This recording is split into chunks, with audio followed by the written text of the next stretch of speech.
Have you ever worked so hard towards a goal only to realize you don't actually want it anymore? Today is my 35th birthday, and that's exactly what I've been wrestling with.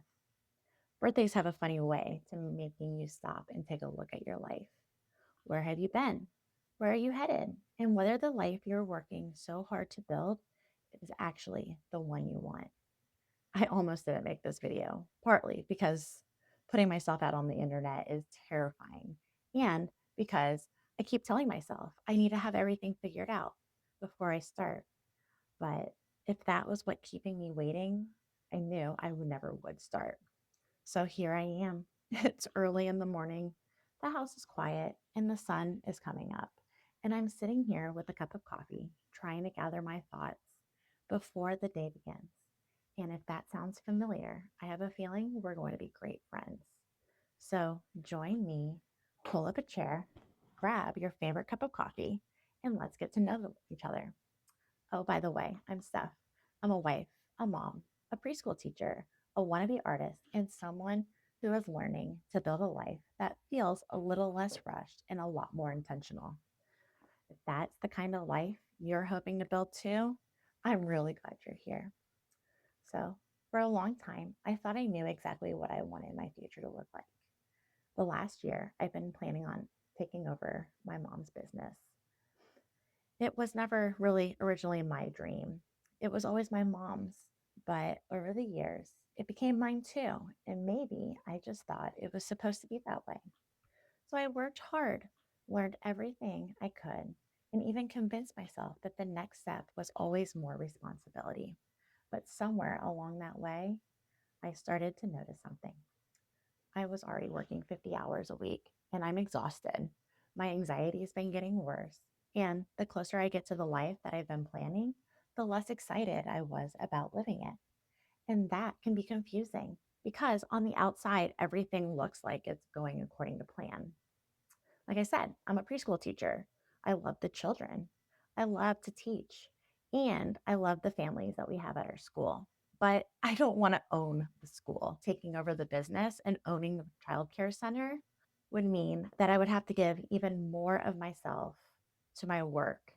And what I really want is to give more of myself to my family. And that realization has changed everything. For the first time, I stopped asking, what are the next steps? And I started asking myself, what kind of life do I actually want to wake up to?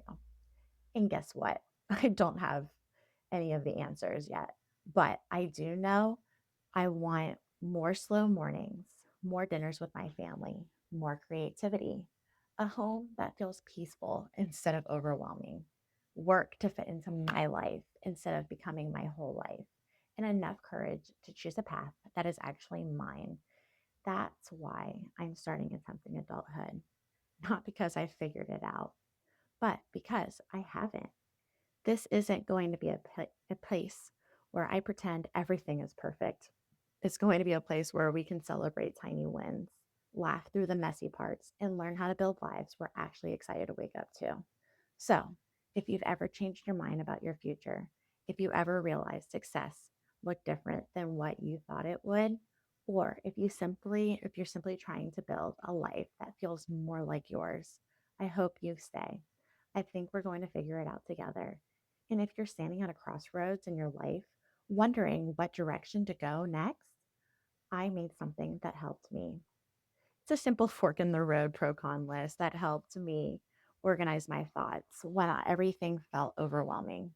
If you're feeling stuck, I'd love to share it with you. The link is down below. So, every year on our birthdays, we're told to make a wish. This year, mine is simple. I want to stop waiting until I feel ready to choose progress over perfection, to make more memories with my family than excuses rooted in fear, to build a life I'm proud to wake up to. And maybe, just maybe, I hope this little corner of the internet becomes a place where we remind each other that trying counts. So here's to 35. Here's to tiny wins. And here's to trying. Let's see where this year takes us.